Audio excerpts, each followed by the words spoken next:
Hello అందరికీ, ఈరోజు సింపుల్గా ఎగ్ ఫ్రైడ్ రైస్ చేసుకుందాము. ముందుగా ప్యాన్ పెట్టుకొని అందులో 2 టేబుల్ స్పూన్ వరకు ఆయిల్ వేసుకోండి. కట్ చేసుకున్న ఒక ఆనియన్ని వేసుకోండి. తర్వాత కొంచెం కరివేపాకు వేసుకొని బాగా ఫ్రై చేసుకోండి. ఫ్రై చేసుకున్న తర్వాత ఒక 1/2 టేబుల్ స్పూన్ వరకు జింజర్ గార్లిక్ పేస్ట్ వేసుకొని పచ్చివాసన పోయేంత వరకు ఫ్రై చేసుకోండి.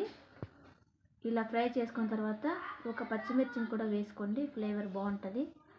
తర్వాత మనము తీసుకున్న క్వాంటిటీకి బట్టి 1 టేబుల్ స్పూన్ అలాగే నాకు ఇక్కడ మిగిలిన అన్నాన్ని కూడా వేసుకుంటున్నాను. ఇందులోకి 1/2 టేబుల్ స్పూన్ వరకు కారం పొడి యాడ్ చేసుకుంటున్నాను. అలాగే పసుపు కూడా యాడ్ చేసుకొని బాగా మిక్స్ చేసుకోండి. తర్వాత 1/2 టేబుల్ స్పూన్ పెప్పర్ పొడి కూడా వేసుకోండి, ఫ్లేవర్ చాలా బాగుంటుంది. ఇదంతా వేసుకొని బాగా కలుపుకోండి. ఇలా కలుపుకొని తర్వాత ప్యాన్ మొత్తాన్ని నీట్గా కలుపుకోండి ప్యాన్లో. తర్వాత రైస్ అంతా సపరేట్ చేయండి ప్యాన్లో.